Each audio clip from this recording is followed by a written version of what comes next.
Canaan. No, that's Canaan. Two different names. Anyway, Canaan translates to lowland. Of course, this couldn't mean that the land was bad, because God promised Israel the land of the Canaanites, and it was flowing with milk and honey. Tasty. Lowland has to do with the curse of Canaan, given to him by Noah himself. The Canaanites were to be servants to their brothers, and they were. No matter what, Canaan was always trying to prove that they were equal with others. Do we know anyone who still operates under this type of evil spirit? Because at the root, it's called insecurity. Jesus became the cure to this type of curse because he became a curse for us, so no one has to bear it. Let's not preach too long, but I hope that makes sense. Let's look at this curse and how it came to be. And Noah began to be an husbandman, and he planted a vineyard. And he drank of the wine and was drunken, and he was uncovered within his tent. And Ham, the father of Canaan, saw the nakedness of his father, and told his two brethren without. And Shem and Japheth took a garment, and laid it upon both their shoulders, and went backward, and covered the nakedness of their father.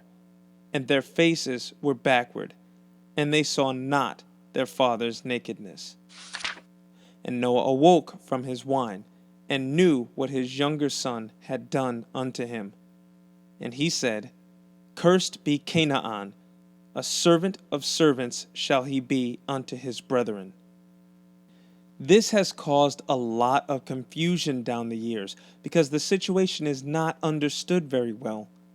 There have been many theories, and I have one myself.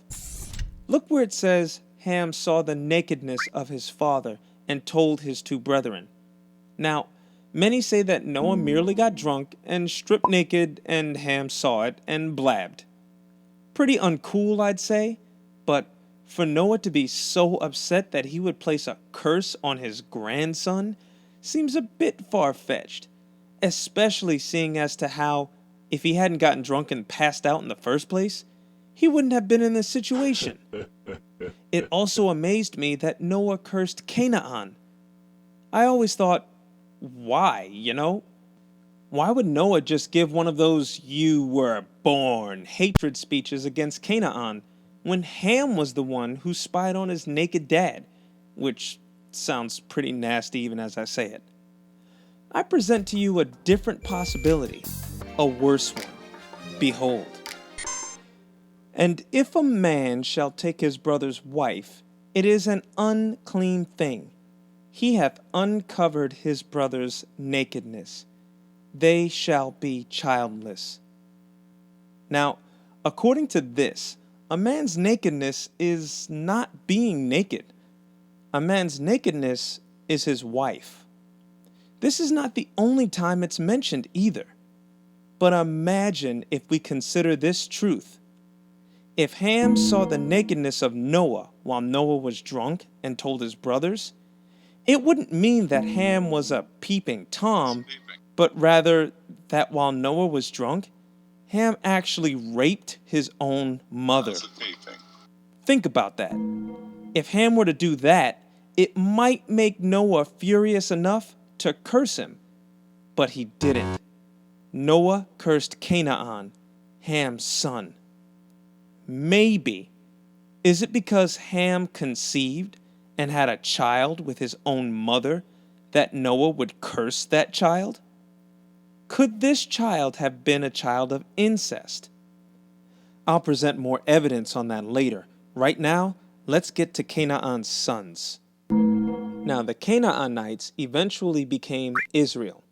Yes, you heard right. Israel, Palestine, and Lebanon.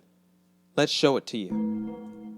First, we have Sidon, who became the Sidonians in Palestine, and also the Phoenicians. Then we have Heth, who became the Hittites, the Jebusites, the Amorites, the Girgashites, weird names I know, the Hivites, the Arkites, the Sinites, the Arvadites, the Zemarites, and the Hamathites. Ugh.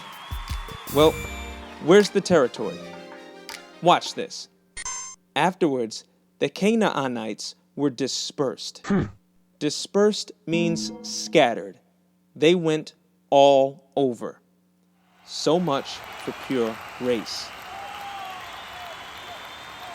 Now, watch their borders because this is important.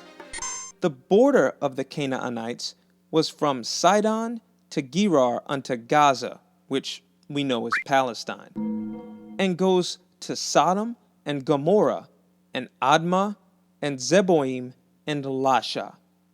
Those names mean anything to you? I'll bet Sodom and Gomorrah do, but Admah and Zeboim should mean something too because they were burned alongside Sodom and Gomorrah for being just as wicked. Sodom itself means burning, and Gomorrah means a ruined heap. Admah means red earth, and Zeboim means hyenas. Each of these cities were so wicked that only Lot was saved from the fires of hell that consumed them. What were they doing there that was so horrible? Let's think back upon that curse. Remember, the theory is that Ham conceived Canaan through sex with his own mother. This is obviously a wicked and kind of disgusting quality to have. But in Sodom, these types of things were happening daily. Men were having sex with men, and it was okay. Lot even offered his virgin daughters to a mob of angry men, and they refused them because they wanted to rape the men that Lot had over.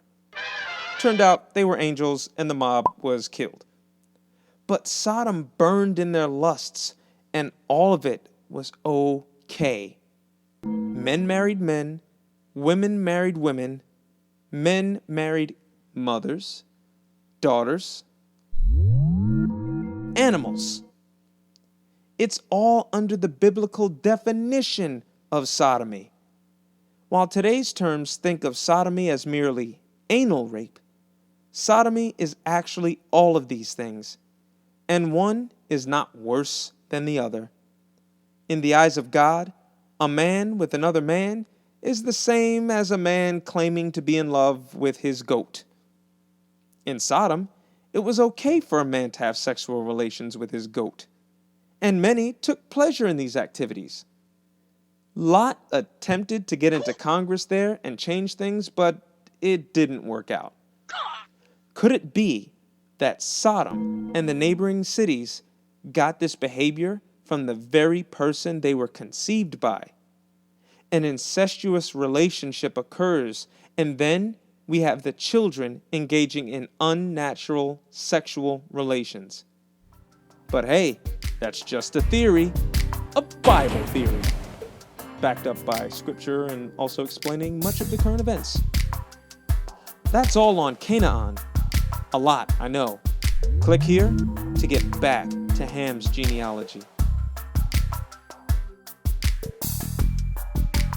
There's only one spot to click here. Not hard to do.